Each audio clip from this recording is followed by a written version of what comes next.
2배속으로 빠르게 보시면 됩니다. 제가 쓰기 앞까지는 7분 안에 끝나요. 6분에서 7분 끝나는데 2배속으로 보면 3분 안에 끝납니다. 자, 2단계도 5국가 정도 쭉 따라옵니다. 고인급수까지 쫙 밀어갑니다. 자, 화이팅 하시고!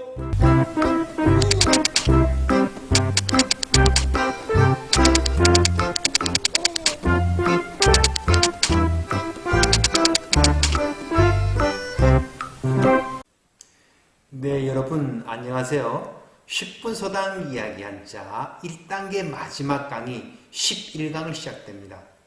학습 지번호 105번부터 115번까지입니다. 자, 그러면 첫 글자 보시겠습니다. 첫 글자를 보니까 우리가 앞서 배웠던 큰데가 많이 보이죠? 노란색 글자 전부 사람이라는 뜻입니다. 자, 그리고 한일 위에 쓴 한일 보이죠? 하늘이라는 뜻입니다. 자, 이것을 머리에 잘 염두에 두고 보겠습니다. 오늘 첫 번째 배울 글자는 남편부 지아비부입니다. 자, 사람을 뜻하는 큰 데가 있고 머리 꼭지 위에 빨간 비녀가 있네요. 자, 결혼한 남자는 머리에 상투를 틀어 올려서 비녀를 꽂는다는 의미로 생각합니다. 자, 머리 비녀가 있고 부인이 있는 사람은 남편부 지아비부. 머리 비녀가 있고 부인이 있는 사람은 남편부 지아비부. 머리 비녀가 있고 부인이 있는 사람은 남편부 지아비부. 다음은 하늘천입니다. 사람을 뜻하는 글자 한 대가 있고 그 위에 한일이 썼죠. 한일은 위에 쓰면 하늘이라고 했습니다. 아래에 쓰면 땅이라고 했고, 하늘은 사람의 머리 꼭지 위에 있다. 하늘천. 하늘은 사람의 머리 위에 있다. 하늘천. 하늘은 사람의 머리 위에 있다. 하늘천. 자, 다음은 안이불 안일부. 자, 어떤 뜻인지 한번 보겠습니다. 또 하늘이 나왔습니다. 하늘 위에 썼으니까. 자, 이 그림을 보면 새가 땅에 앉아 있다가 땅을 박차고 하늘로 쏜살같이 쫙 올라갑니다. 그래서 이게 날개를 접고 위로 올라가는 모양인데, 그 하늘을 향해서 날아간 새, 이 모양입니다. 날아간 새. 자, 그래서 지금 땅에는 없다, 보이지 않는다, 아니 보인다. 그래서 없다는 뜻입니다. 아니불 안일부.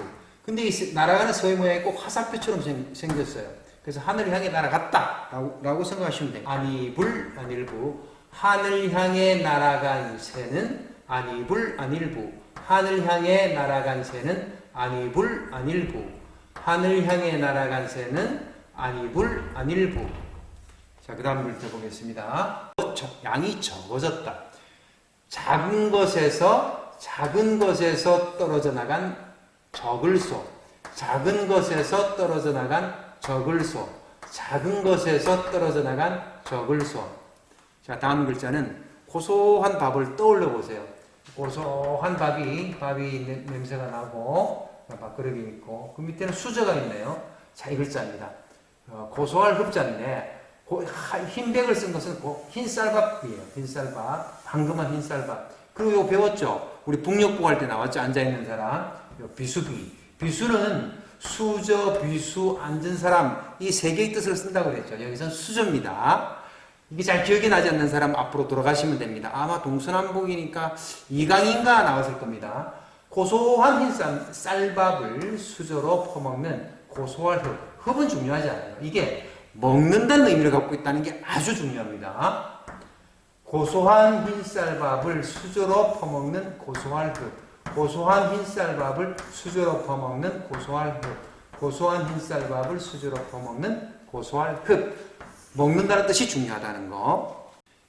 자, 다음 배울 글자는 곡식을 수확해서 말려서 이렇게 절구에 빻으면 알곡하고 찌꺼기하고 섞이게 됩니다. 그것을 골라내야 되는데 너무나 작아서 일일이 골라낼 수 없으니까 통 속에 넣어서 바람을 불러일으키면 가벼운 찌꺼기는 날아가고 알곡은 아래로 떨어지는 그러한 도구입니다.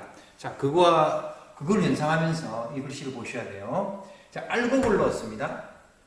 발이 달린 이런 통 속에 넣었습니다. 찌꺼기는 나옵니다.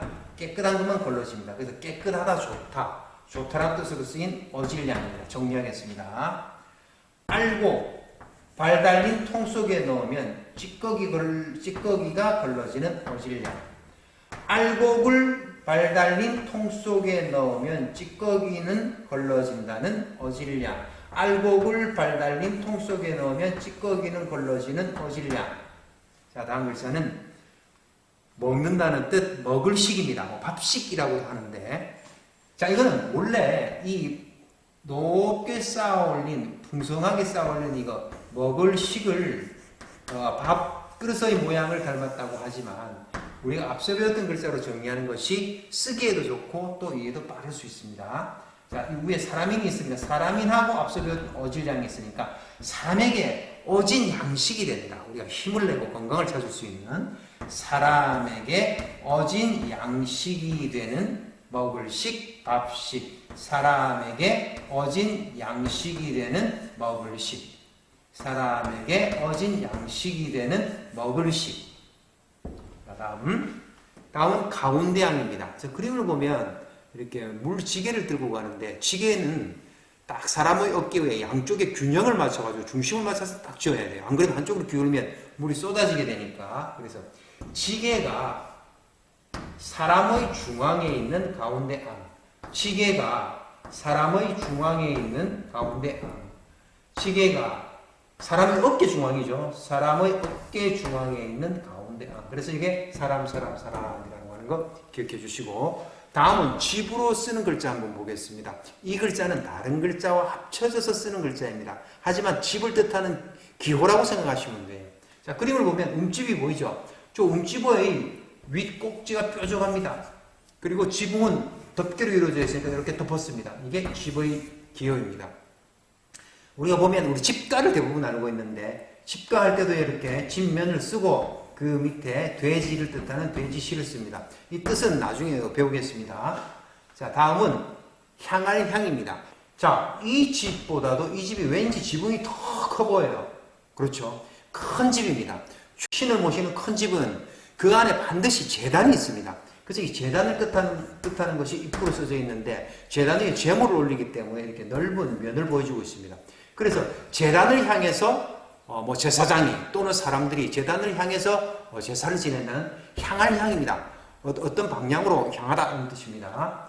신을 모시는 큰 집에 제단을 향해 보는 향할 향. 신을 모시는 큰 집에 제단을 바라보는 향할 향. 신을 모시는 큰 집에 제단을 바라보는 향할 향. 자, 1단계 마지막 글자에서 한 자를 더 넣었습니다. 쉬운 글자입니다. 사람인이 있고, 이 글자는 왼쪽에 쓰는 사람인이라고 그랬죠? 사람인이 있고 나무 목이 있습니다. 사람이 나무에서 기대서 쉬든지 그늘에서 쉬든지 쉰다는 뜻입니다. 쉴 휴. 사람이 나무에서 쉬는 쉴 휴. 사람이 나무에서 쉴 휴. 사람이 나무에서 쉴 휴. 자, 오늘 두 번째 단계에서 꼭 기억할 것은 고소할 흙과 먹을식입니다. 이 글자는 사람이 의식주는 일상 우리의 생활에서 가장 많이 등장하는 한자들이 나타납니다. 그 중에서 먹는다는 뜻이 자주 나오기 때문에 이와 똑같은 모양이 아닐지라도 이와 비슷하게 생긴 것은 전부 먹더란 뜻입니다. 글자 속에서 결합되어 나올 때. 그래서 이것도 먹는 거고 이것도 먹는 겁니다. 그래서 그걸 꼭 기억해 달라는 것이 2단계 꼭 기억할 핵심 톡톡이었습니다. 자, 3단계 획수 알아봅시다. 오늘 1단계 획수가 마지막입니다. 2단계부터는 활용할 거예요. 남편부 지압이고 하나, 둘, 셋, 넷, 4획입니다. 하늘천 하나, 둘, 셋, 넷, 4획입니다. 안이불, 안일부 하나, 둘, 셋, 넷, 4획입니다. 저글소 하나, 둘, 셋, 넷, 4획입니다. 고소할 흡은 중요하지 않습니다. 먹는다는 데 중요하다. 하나, 둘, 셋, 넷, 다섯, 여섯, 일곱, 7획입니다. 하나, 둘, 셋, 넷, 다섯, 7획 맞습니다. 자, 다음 글자 어질량 하나, 둘, 셋, 넷, 다섯, 여섯, 일곱, 7획입니다. 먹을시 하나, 둘, 셋, 넷, 다섯, 여섯, 일곱, 여덟, 아홉, 9획입니다. 가운데양 하나, 둘, 셋, 넷, 다섯, 5획입니다. 진면 하나, 둘, 셋, 3획입니다. 향할 향 하나, 둘, 셋, 넷, 다섯, 여섯, 6획입니다. 쉴휴 하나, 둘, 셋, 넷, 다섯, 여섯, 6획입니다. 네, 그러면 네 번째 단계 오늘 배운 글자로 용어 하나, 사자성 하나 알아보겠습니다. 삼순구식. 석삼의 이 순은 열흘, 10일을 뜻하는 열흘순입니다. 그래서 우리가 3월 상순, 3월 중순, 3월 하순, 10일마다 순을 붙이지 않습니까? 그럼 삼순이라고 하는 건 총 며칠일까요? 30일입니다. 그럼 30일 동안 몇 개의 밥을 먹습니까? 하루에 3끼니까 90개의 밥을 먹어야 돼요. 근데 삼순구식이라고 하는 말은 30일 동안 구식 9번만 밥을 먹는다 이 말입니다. 그러니까 나머지 9번이니까 81끼는 굶는다는 얘기겠죠. 너무너무 가난하다는 얘기입니다. 아주 가난한 살림살이를 말하는 삼순구식, 30일 동안 9개의 밥을 먹는다는 사자성어가 나왔습니다. 꼭 기억해 주시고요. 자, 마지막 머릿속에 쏙쏙 정리해 봅시다. 머리에 비녀 있고 부인 있는 사람, 남편부, 지아비부. 남편부. 하늘은 사람의 머리 위에 하늘천. 하늘 향해 날아간 새, 안이불, 안일부. 작은 것에서 떨어져 나간 저글소. 고소하고 흰 쌀밥을 수저로 퍼먹는 고소할 흡. 먹는다는 뜻입니다. 다음 어질량. 알곡을 발 달린 통 속에 넣어서 찌꺼기를 걸러내는 어질량. 사람에게 어진 양식이 되는 먹을식. 지게가 사람의 어깨 중앙에 있는 가운데 안. 뾰족한 집의 지붕, 집면. 신을 모시는 큰 집, 그리고 안의 제단을 바라보는 향할 향. 사람이 나무에서 쉬는 쉴슈. 자, 이것으로 1단계 마지막 과정을 마치고, 자, 복습하는 거 아시죠? 2배속으로 빠르게 보시면 됩니다. 제가 쓰기 앞까지는 7분 안에 끝나요. 6분에서 7분 끝나는데 2배속으로 보면 3분 안에 끝납니다. 자, 2단계도 5국가 정도 쭉 따라옵니다. 공인급수까지 쫙 밀어갑니다. 자, 화이팅 하시고!